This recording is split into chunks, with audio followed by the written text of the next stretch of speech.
Hello everyone, this is Tom from Los Angeles. I hope everyone is doing well, and I hope 2021 started well for everybody. So I'm going to do a tag that's a little dated now because it was created about a year ago by Lukáš at a Cruel Reader's Thesis. And I'm a little bit late, but that's because I'm fairly new to BookTube as well, and I love this type of tag because it's all about nonfiction. It's the top 10 nonfiction books without any specific coordinate or list of questions, except for number 1, no poetry, and number 2, no religious texts.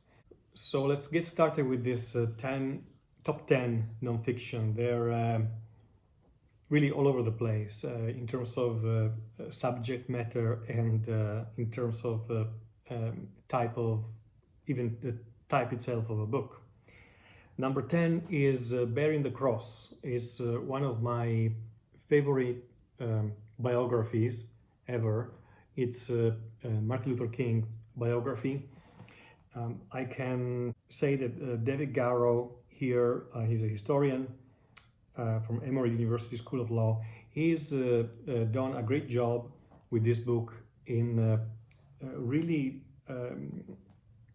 providing a factual account of the life of Martin Luther King, as opposed to basically stripping it almost completely of romanticized episodes and sentimentalism.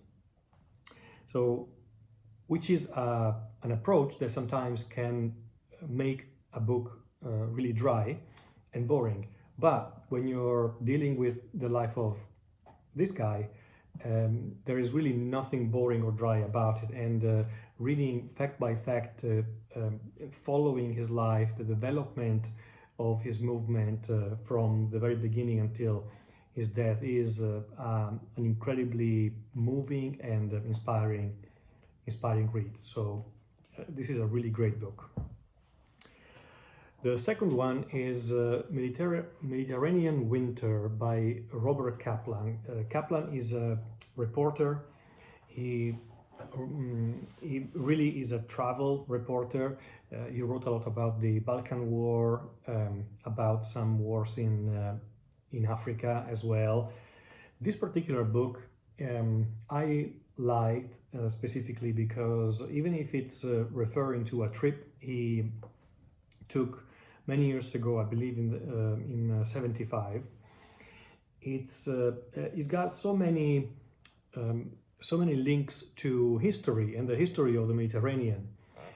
From the blurb in the back cover, Kaplan in 75 began a trip around the ancient lands that border the Mediterranean, beginning in Tunisia and ending in Greece.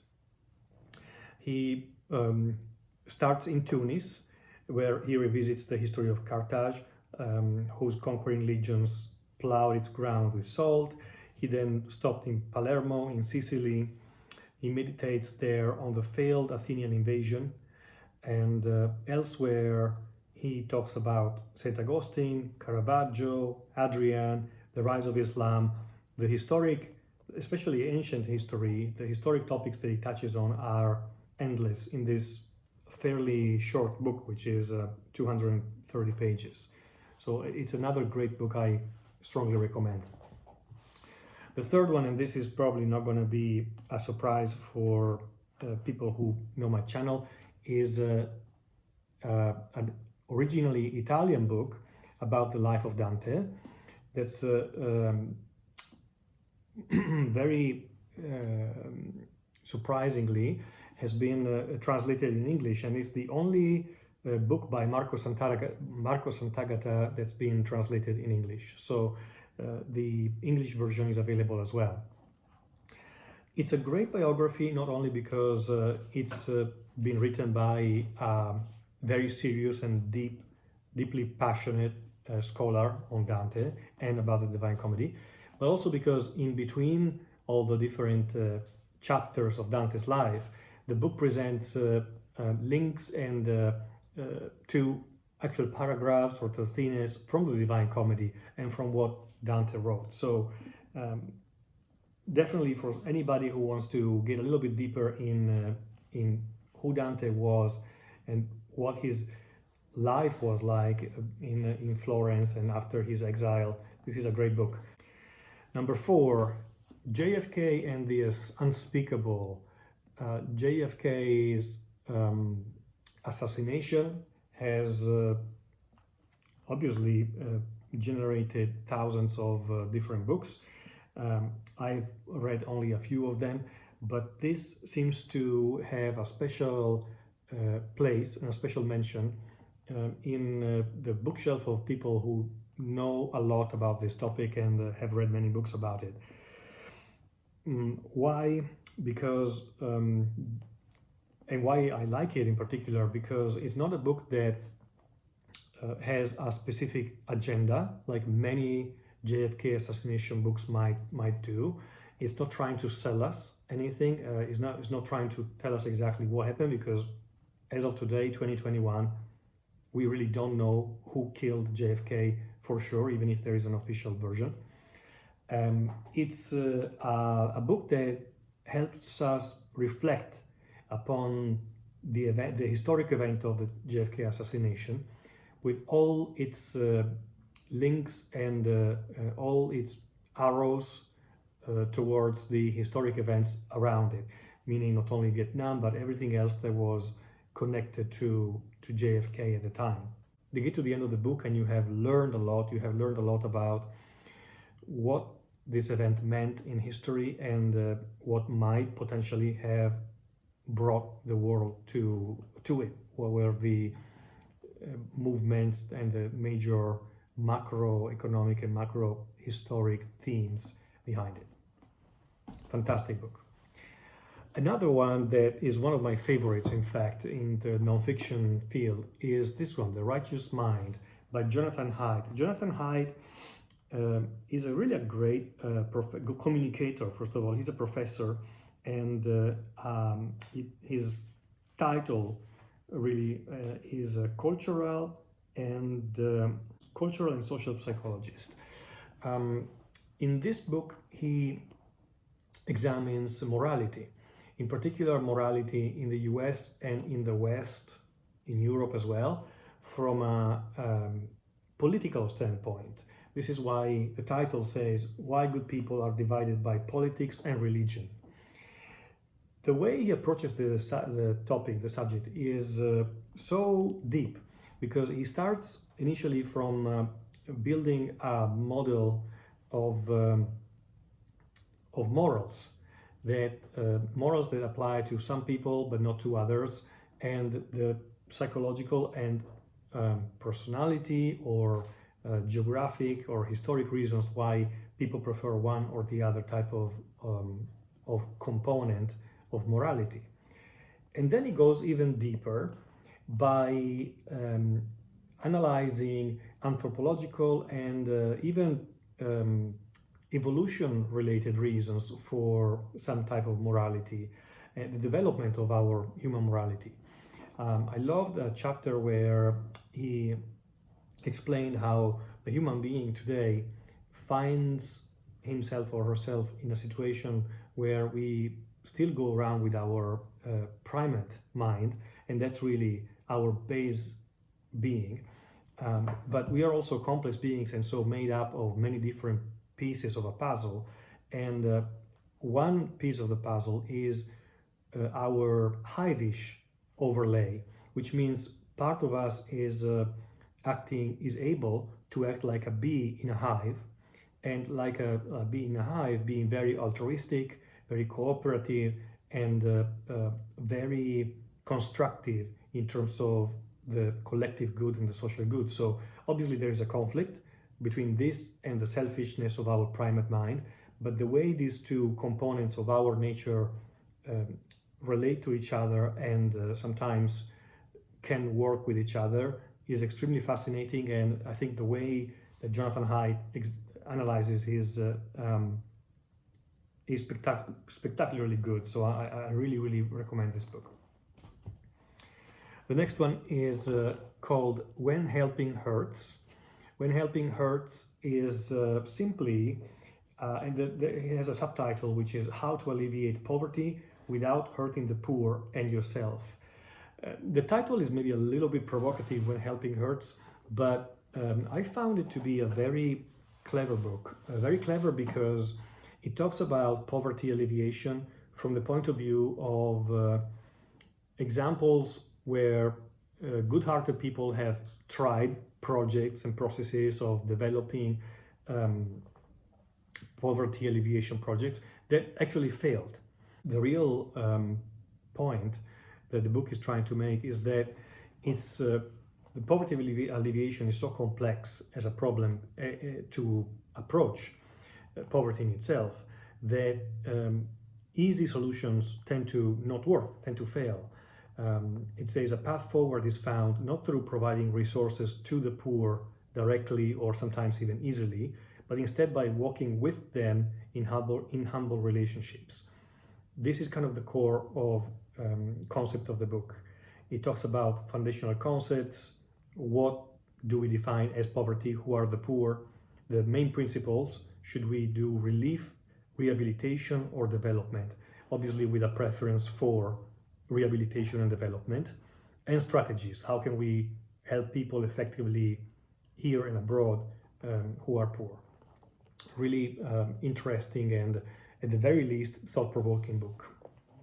Book number 6, Factfulness. This is one of the best books I've ever read. It's a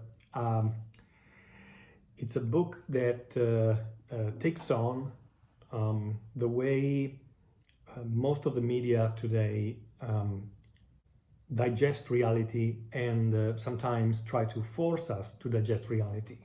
The back cover says, factfulness is the stress-reducing habit of only carrying opinions for which you have strong supporting facts. This is a kind of a pre-fake news book, and it doesn't have to do with our latest 4 or 5 years, but it specifically focuses on factual news and facts, the importance of facts. When asked simple questions about global trends, for example, how many people are living in poverty, why the global population is increasing, etc., we systematically get the answers wrong. So wrong, in fact, that a chimpanzee choosing answers at random will consistently outguess journalists. This is a very funny and true experiment that they had conducted. In Factfulness, Professor of International Health Hans Rosling, together with his collaborators, offers a radical new explanation of why this happens and reveals the 10 instincts that distort our perspective on reality, on facts, and the way we digest information and we digest news and facts today. Really, really fascinating. Number 7. This is another one of my really favorite ones, and it's called Talent is Overrated. Talent is Overrated is one of those books that I've been not only recommending but actually gifting people with, because I find it so insightful. It's such an insightful book. It talks about why certain people are so incredibly great at what they do, and the fact that most of us think we know the answer to that question. Some of this, of course, will come across as common sense, but all of us do have this instinct of to look at great performance and thinking that talent in itself plays a bigger role than hard work and a specific type of hard work. This book breaks it down in an incredibly serious and deep way. What really separates world-class performers from everybody else. It sounds almost like a business book, but it's really not. I see it more as a humanistic or philosophical type of book. I strongly recommend it. The next one is a history book. It's called Holyshahs Men. It's really about the American coup and the Roots of Middle East Terror. It's one of those history book with a little bit of a clear bias, but it's written so well, and it flows so well that I learned a lot and I really enjoyed it. The author Stephen Kinzer has written a few more books about that have to do with the CIA operations abroad. And when I mention his bias is definitely an anti-CIA bias. He talks very critically about what the CIA did in the 20th century in general. However, you can get into this book being aware of that and take the good information that the book contains. There is a lot of great summaries of very, very important historic moments in the history of Iran. And even speaking with some Iranian friends, they told me they really like this book and the perspective that it provides. Number 9, the experience of God. The experience of God being consciousness and bliss. This is a simple, brief book by David Bentley Hart, who is an Eastern Orthodox scholar of religion and philosophy, that tries to provide a summary of what the concept of God is for Christianity and also for the Church's fathers, and how it's been developed and described over many centuries in history, in a way that is not superficial, in a way that is not, I would say, mainstream, and that certainly would help even, in my opinion, young people understand what we mean when we actually talk about God, against many stereotypes or misconceptions. I found it a very, very clear and well written book. Finally, probably best for last, although this is a book that has no rivals. It's uncomparable to any other book because it's so unique. It's called The Photographer. It's a non-fiction book that's been written by Didier Lefebvre. He died in 2007, and he was a reporter. He went to Afghanistan